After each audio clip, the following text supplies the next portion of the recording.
오늘 말씀을 통해서 하나님께서 오늘 우리를 새롭게 하시고 또 강건케 하시고 오늘 예수 닮기 위해서 주신 말씀으로 받아 오늘 더욱더 주님 닮아가시기를 주님의 이름으로 축복합니다. 한 노인이 손자에게 이야기를 합니다. 우리 마음속에는 두 마리의 개가 싸우고 있단다. 한 마리는 악하고 게으른 개이고 다른 한 마리는 착하고 부지런한 개지. 이 두 마리의 개가 내 안에서 싸우고 있어. 손자가 묻습니다.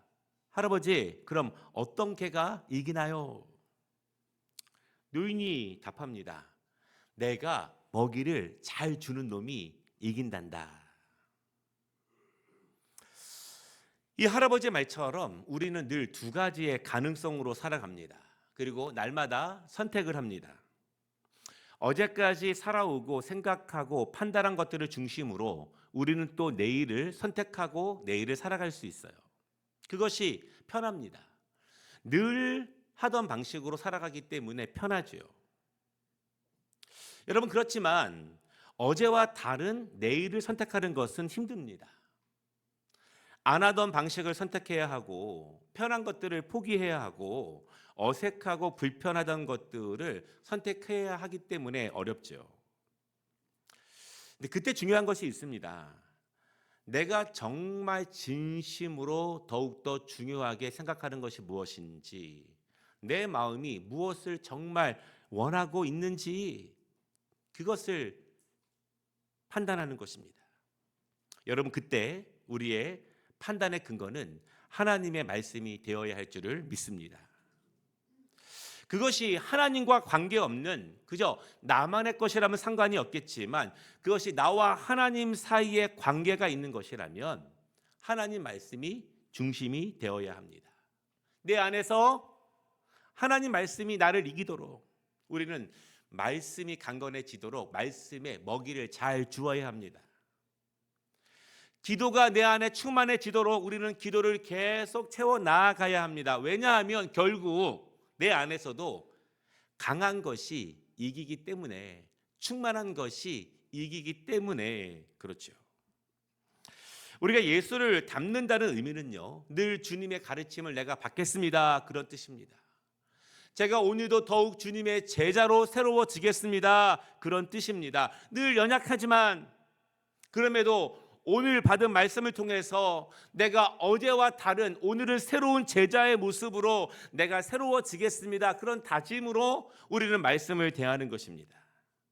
어제의 연약함과 죄악의 모습들이 있지만 그래서 오늘도 그대로 어제처럼 살아가는 것이 아니라 오늘 받은 말씀을 통해서 성령님이 역사하셔서 오늘은 보다 더 새로워지는 나로 서가는 것입니다. 오늘 우리가 너무나 잘 알고 있는 삭개오 이야기를 통해서 어제 나의 모습을 떠나서 주님이 임재하시는 오늘의 나의 모습으로 서기를 원합니다. 그리고 성령님의 인도하심을 잘 받아 더욱 새로워지는 나의 모습, 내일의 제자의 모습, 주님 더욱 닮아가시기를 주님의 이름으로 축복합니다. 첫 번째 말씀은요, 두 개의 얼굴로 살아가는 사람이 있습니다. 예수님께서 여리고로 가셨습니다. 여리고는요, 당시에 경제적인 중심 도시였습니다. 사람들은 부유했고 많은 물자들이 오고 가던 지역이었습니다. 또한 로마에 의해서 통제되는 세관이 바로 여리고에 있었습니다. 굉장한 부유한 도시이기 때문에 그렇죠. 그런데 부유한 만큼 사건 사고도 많이 있습니다. 이 성경을 보면은 이 여리고와 연관된 이야기들이 참 많이 있죠. 오늘 이 말씀의 주인공은 삭개오입니다. 그런데 삭개오의 이름의 뜻이요, 순전한 사람, pure person, 그런 뜻이에요. 이 명백하게 종교적인 이름입니다. 아마도 그의 아버지가 이러한 신앙적인 의미를 담아서 내 아들이 더욱 그런 사람이 되기를 원하는 마음으로 이 이름을 그의 아들에게 지어 주었습니다. 기록에는 없지만 우리는 충분히 상상할 수 있죠.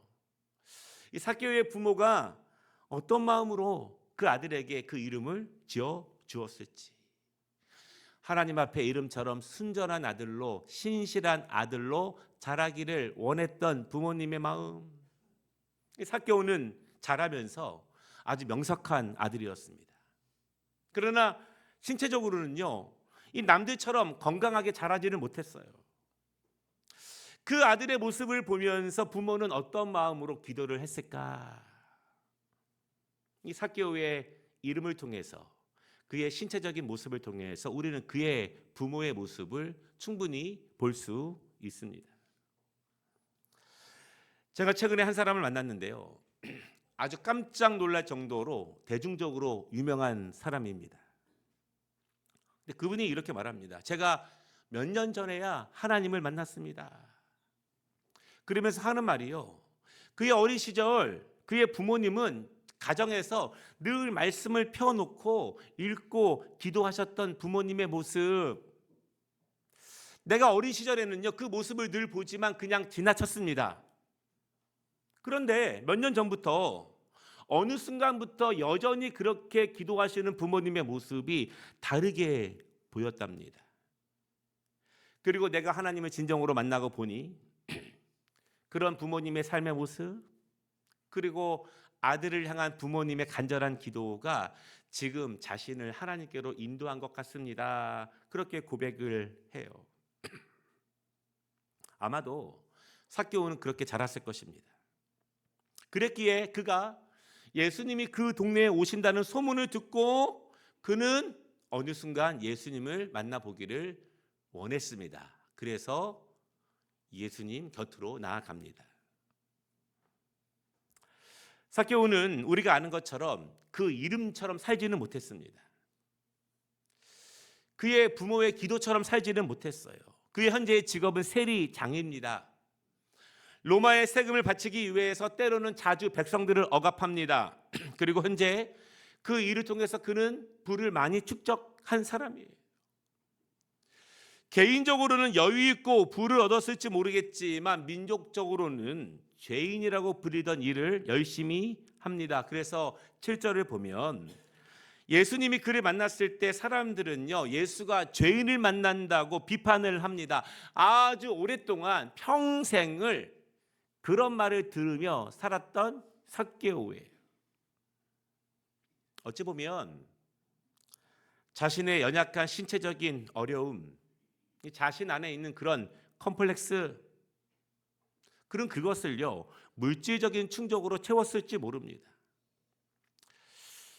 나에게 결핍되어 있기 때문에 다른 무엇이라도 채우기를 원했던 그의 모습, 무엇이라도 채워서 스스로 만족을 얻으려고 했던 그의 모습. 이 삭개오는 돈은 많았으나 친구는 없었고 신앙적인 이름을 가졌으나 전혀 그렇게 살지 못했습니다. 부모가 오랜 시간 기도했겠지만 그 부모의 기도가 전혀 이루어지지 않은 아들의 모습이에요. 이 삭개오와 같은 사람들이 아주 많습니다. 두 개의 다른 모습으로 여전히 살아가고 있는 사람들입니다. 하나님을 믿지만 하나님의 말씀으로 살아가지는 못합니다. 말씀을 잘 알고는 있지만 말씀이 삶의 중심에 서 있지는 못해요. 삶의 결핍을 자꾸 다른 것으로만 채우려고 합니다. 신앙적인 기대가 있지만 늘 그것을 신앙 안에서 채우지는 못해요. 원인을 다른 데서 찾죠. 그런 두 가지의 모습을 가지고 살아가는 사람들이 있습니다. 이렇게 삭개오처럼 두 가지의 모습으로 살아가는 분들은 스스로가 늘 갈등 상황 가운데 있습니다. 본인들이 모르지 않아요. 한 가지의 모습을 버려야 한다는 것을 압니다. 이대로는 안 된다는 것을 알아요. 언젠가는 내가 결단해야 한다는 것을 압니다. 그러나 여전히 내가 채우지 못한 것이 있기 때문에 그것을 채우기까지 계속 내가 새로워지는 시간을 미루고 또 미루고 또 미루고, 그래서 오늘도 어제처럼 살아갑니다. 내일도 그렇게 살아가는 거예요. 삭개오가 그런 사람이에요. 자신의 이름의 뜻, 그 이름에 담긴 부모의 기도 그가 모르지 않습니다. 그도 이스라엘 사람으로서 오랫동안 하나님을 섬겨온 사람이에요. 그러나 그의 삶의 환경 가운데 자신의 결핍을 채우기 위해서 사람들이 멸시할수록, 내 마음이 공허할수록, 내가 부족할수록, 그럴수록 더욱더 자기의 일에 열중했던 삭개오. 충돌됩니다. 나의 상황과 나의 고민, 나의 삶의 결핍들과 내 안에서 성령이 말하고 있는 그것을 삭개오는 모르지 않아요. 그러나 계속 미루고 그 괴로움과 불편함을 마음 안에, 신앙 안에, 삶 안에 그대로 담아 살아가고 있는 그의 모습입니다. 사랑하는 여러분, 우리가 어떻게 그렇게 하나의 다른 모습을 완전히 버릴 수 있을까요? 내가 정말 원하는 것, 사모하는 것, 내 안에서 성령께서 말씀하시는 것, 그것을 붙잡기 위해서 그것이 아닌 다른 것들을 내가 어떻게 완전히 포기할 수 있을까요? 어떤 계기가 필요할까요? 이 두 가지가 함께 이루어져야 합니다. 이 본인의 결심과 하나님의 은혜가 함께 이루어지는 것입니다. 본인 스스로 결심해도 성령께서 열어주시 않으면 금방 식어집니다. 그 열심이 금방 소멸돼요. 하나님의 은혜를 주셔도, 하나님의 말씀을 주시고 그 문을 열어주셔도 자기 스스로가 결단하지 않으면 또한 이룰 수 없어요. 우리의 신앙은요, 나의 결단과 하나님의 방문이, 하나님의 은혜가 함께 연합되고 함께 이루어지면서 성장해 나아가는 것입니다.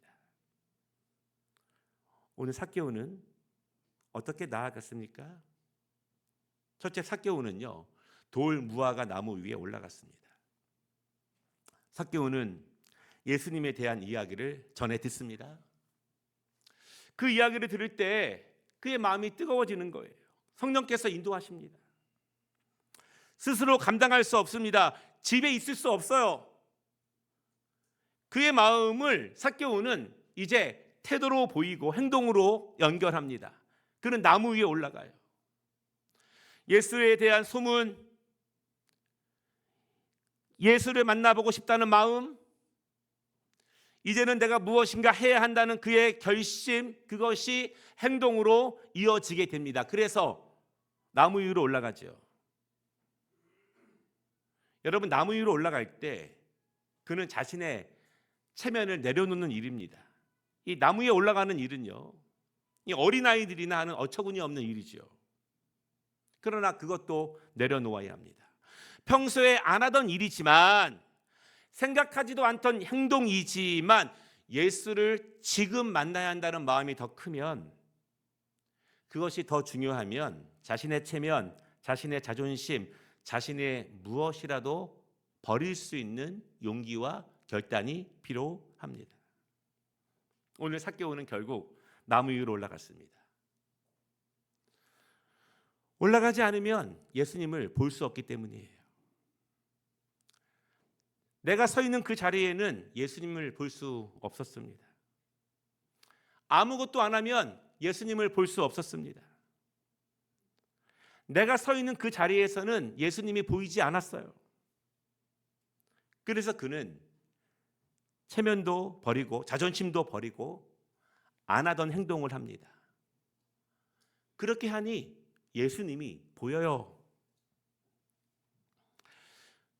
두 번째는요, 그때 예수님은 삭개오를 올려다 보시면서 그의 이름을 부르십니다.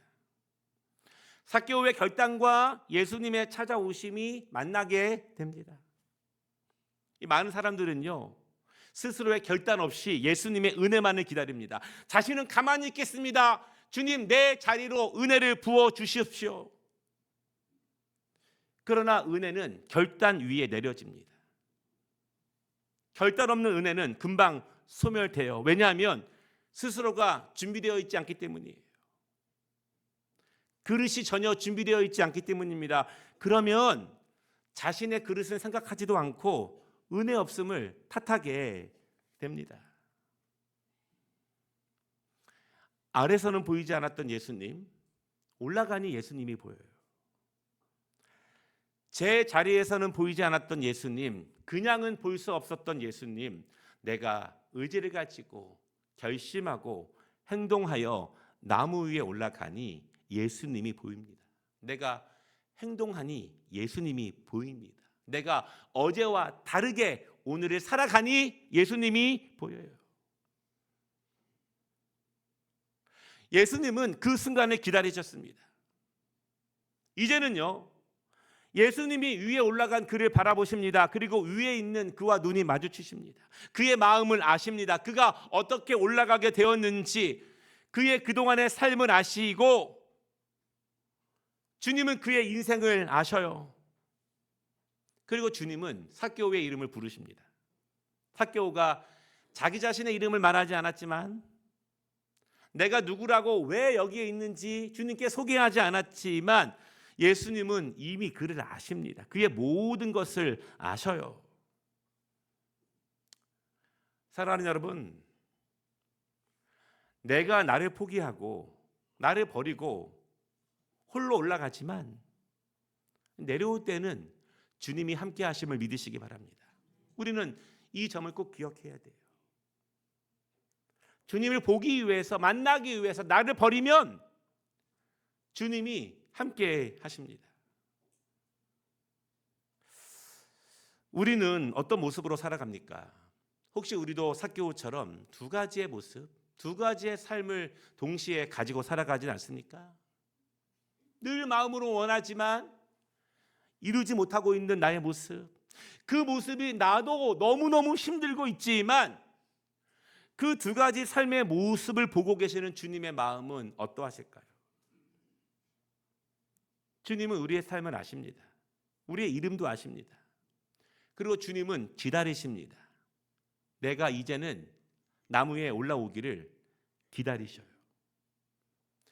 지금 있는 그 자리에서는, 내가 서 있는 그 자리에서는 아무리 원해도 아무리 간절해도 주님을 볼 수 없기 때문에, 주님을 만날 수 없기 때문에 이제는 내 자존심도 내려놓고 체면도 내려놓고 우리는 나무 위로 올라가야 합니다. 어제는 내가 못 올라갔지만 오늘은 올라가야 합니다. 결단을 해야 합니다. 나무 위까지는 올라가야 주님이 보여요. 올라가면 주님이 보입니다. 이 나무 위로 올라가는 것이 어떤 분에게는 작은 일이라고 생각될 수 있어요.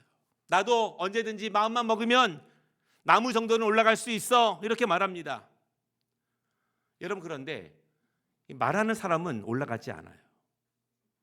나무 위에 올라가는 대부분의 사람들은요, 말 없이 올라갑니다. 말 없이 그 결단을 이루어냅니다. 사람들은 여전히 삭개오를 죄인이라고 말하지만 그러나 성경은 삭개오를 칭찬합니다. 그는 결국 올라갔기 때문이에요. 그는 결국 올라갔기 때문입니다. 작은 일처럼 보이지만 아무나 할 수 있는 일은 아닙니다. 결국 그의 결단과 주님의 방문이 만났습니다. 우리가 예수님을 만나는 것은 이 같은 일이 계속 반복되는 것입니다. 나는 결단하고 주님이 찾아와 주시고, 나는 결단하고 주님이 만나 주시고, 계속 이 두 가지가 연결되면서 우리는 더욱더 깊이 주님을 닮아갈 수 있어요. 사랑하는 여러분, 어제 못 본 예수님을 보기 위해서 오늘 그 나무 위에 올라가시기를 바랍니다. 올라가면 어제 못 본 예수님이 보입니다. 오늘 올라가 보시기를 주님의 이름으로 축복합니다. 두 번째 말씀은요, 외양간에 고치면 더 이상 소를 잃지 않습니다. 한 신학자가 이런 말을 합니다. 외양간이 망가져서 소를 잃으면 아픔이고 손해입니다. 그렇죠. 그러나 외양간을 고치지 않는 것은 죄이다. 고치지 않는 것은 죄입니다. 하나님은 이스라엘 백성들에게 그 백성이 하나님의 은혜 가운데서 이제 앞으로 들어갈 가나안 땅에서 풍성한 삶을 살 수 있는 말씀을 미리 주셨습니다. 그 말씀의 핵심이요, 우리가 주일 오후에 함께 나누고 있는 신명기 말씀이에요. 여러분 오후 예배도 나오시기 바랍니다. 앞으로 그들이 살아갈 미지의 땅에서 장래에 일어날 미지의 미래에 대해서 하나님은 미리 말씀을 주셔서 미래에도 그 백성이 풍성하고 강건하게 살 수 있는 말씀을 이스라엘 백성들에게 미리 주셨어요. 그런데 만약 이스라엘 백성들이 그 말씀을 믿지 않고 받아들이지 않고 이루어진 하나님의 말씀을 순종하지 않으면 어떻게 될까요? 이스라엘 백성들은 실제로 그렇게 했습니다. 앞으로 일어날 말씀이지만 일어날 말씀으로 이루어질 말씀으로 믿지 못했기 때문에 그들은 하나님의 말씀을 불순종했어요. 그래서 하나님이 주실 것이라고 약속하신 은혜를 전혀 받지 못했습니다.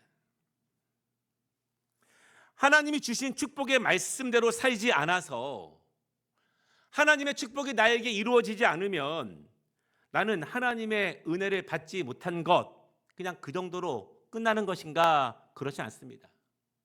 그들은 땅을 잃어버렸습니다. 국가는 망했고 이방 나라의 모든 사람들이 포로로 끌려갔습니다.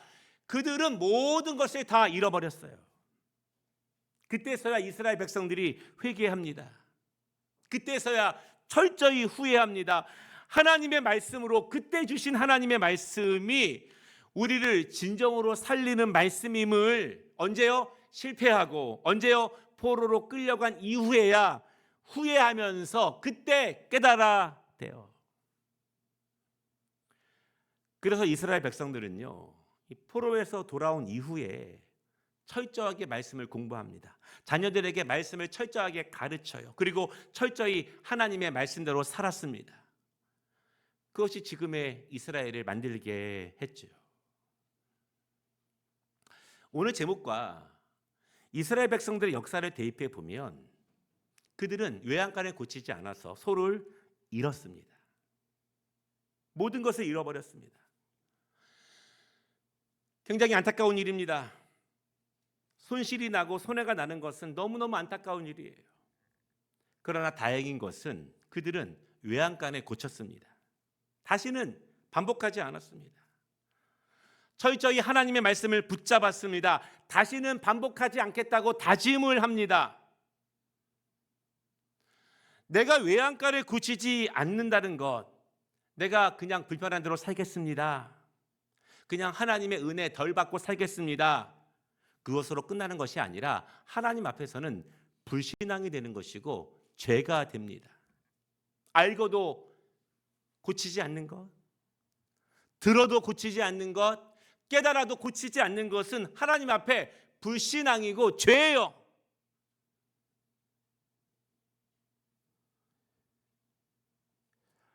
삭개오에게 외양간은 무엇이었습니까? 그는 어떻게 그의 외양간을 고칠 수 있었을까요? 5절에 예수님이 삭개오에게 말씀하십니다. 내가 오늘 내 집에 유하여야 하겠다. 여기서 하겠다라고 하는 말은 헬라어로 데이인데요, 해야만 한다, 반드시 그렇게 되어야만 한다, 그런 의미입니다. 이게 무슨 의미냐면 이것이 우연이 아니라 오늘 하나님께서 예수님으로서 직접 삭개오를 지목하셔서 그를 찾아오셨다는 의미예요. 그를 만나신 것입니다. 그리고 지금 그에게 말씀하시는 거예요. 예수님은 삭개오에게 찾아오셨고 지금 삭개오에게만 하나님께서 말씀하신다는 뜻입니다. 오늘 하나님께서 우리 모두에게 주시는 말씀, 하나님이 나를 지목하여 주시는 말씀으로 받으시기를 바랍니다.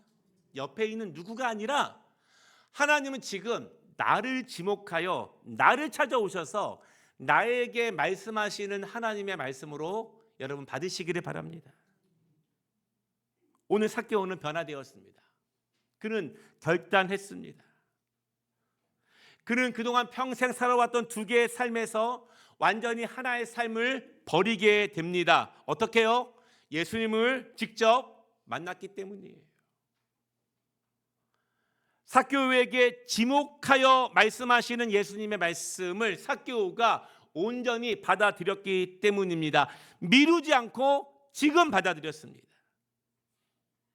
사랑하는 여러분, 예수님의 말씀에는 능력이 있습니다. 그 능력을 경험하시기를 바랍니다. 미루지 않고 지금 받아들이면 지금 능력이 됩니다. 삭개오는 예수님을 자신의 집에 모셔드립니다. 예수님을 자신의 중심에, 자신의 삶의 가장 그 중심에 모셔드립니다. 그래야 성령님이 역사하세요. 성령님은 중심에서 역사하시는 것이지 주변에서 일하시지 않습니다. 삭개오가 주님을 자신의 집에, 자신의 생활 공간에, 자신의 가정에, 자신의 인생의 중심에 모셔드리자 삭개오는 변화됩니다. 사실 우리 모두도 성령 안에서 변화되기를 원합니다. 내가 새로워지기를 원해요. 삭개오가 언제 변화되었을까요? 그가 예수에 대한 단순한 호기심을 가지고 예수님이 계신 그곳에 나아갔을 때 그가 변화된 것은 아니에요. 그가 예수님을 만나보고 싶은 열정의 행동으로 옮겨 안 해보던 돌 무화과 나무 위에 올라갈 정도의 열심 정도로 그는 변화되지 않았습니다. 예수님이 그의 이름을 불러주었을 때, 그의 마음이 뜨거워졌을 때, 주의 말씀에 1차적으로 순종하여 그가 저와 함께 내려왔을 때 그 정도로 삭개오가 변화된 것이 아닙니다. 언제요? 그의 집에, 그의 삶에, 그의 인생의 중심에 모셨을 때, 예수님의 말씀이 나의 인생, 나의 삶의 중심에 자리 잡았을 때, 중심에 계실 때, 그때 삭개오는 변화됩니다. 예수님의 말씀을 지금 즉시 바로 듣는 그 순간 나의 삶에 모셨을 때, 주의 말씀을 듣고 바로 즉시 결단하여 말씀이 요구하는 삶으로 지금 내가 받아들이고 지금 내가 변화되었을 때 삭개오의 오래된 허물 많은 그 삶은 떠나가 버립니다. 그동안 진정으로 원했지만 버리지 못한, 그가 마음으로만 원했던 그 외양간을 삭개오는 지금 고쳐요. 고치면 더 이상 소를 잃어버리지 않습니다. 고치면 잃어버리지 않습니다. 믿으시기 바랍니다. 말씀을 마치겠습니다. 오늘 삭개오는 결단합니다. 그의 재산의 반을 가난한 사람을 위해 사용하겠다고 결심하죠. 또한 누군가에게 투색한 것이 있다면 4배로 갚겠다고 결단합니다. 우리가 여기서 기억해야 될 2가지가 있어요. 첫째, 결단은 단순히 감정적인 변화가 아닙니다. 예수님의 능력은 삶을 변화시키십니다. 삶을 직접 축복하는 능력이 있다는 것을 믿으시기를 바랍니다. 이제 삭개오의 결단은 그의 삶의 중심이 변화되었다는 것입니다. 예수님이 중심에 계시다는 것입니다. 결단은 행동이 변하다는 거예요. 어제 안 하던 것, 그동안 못한 것을 오늘 지금 바로 즉시 이루어 나아가는 것입니다. 은혜만 받고 그냥 거기서 소멸되는 것은 없어요. 하나님은 우리의 인생을 새롭게 온전하게 축복하시기 위해서 변화시키시기를 원하십니다. 마음의 감동으로만 끝내지 마시기를 바랍니다. 그것은 말씀의 능력이 아니에요. 둘째, 삭개오는 완전히 하나의 얼굴을 제거합니다. 삭개오에게는요, 물질이 그의 삶의 진짜 얼굴이었습니다. 하나님을 믿었지만, 예수님에 대한 호기심이 있었지만, 나무 위로 올라갈 정도의 열심은 있었지만 그의 진짜 얼굴을 버리지는 못했습니다. 그러나 주님을 제대로 만나니, 주님을 중심에 모시니 그는 완전히 변합니다. 주님이 중심에 계시니 그는 그때서야 비로소 그의 외양간을 고칩니다. 바로 그것이 그의 외양간이었습니다. 사랑하는 여러분, 내가 잃어버리고 있는 것은 무엇일까요? 우리에게 계속해서 손실나고 있는 것은 무엇입니까? 나의 외양간은 무엇입니까? 내가 빨리 고쳐야 하는 외양간은 무엇입니까? 주님이 오늘 나에게 지목하여서 말씀하시는 고치라고 하는 그 외양간은 무엇이겠습니까? 9절 주님은 이렇게 선언하십니다. 오늘 구원이 이 집에 이르렀으니 이 사람도 하나님의 자손임이로다. 구원은 이런 자에게 임하는 것입니다. 사랑하는 여러분, 오늘 나의 외양간, 오늘 지금 바로 고치시기를 바랍니다. 고치면 더 이상 잃어버리지 않습니다. 오늘 구원이 나에게, 우리 가정에 진정한 구원의 능력이 선포되는 주님의 방문 되시기를 주님의 이름으로 축복합니다.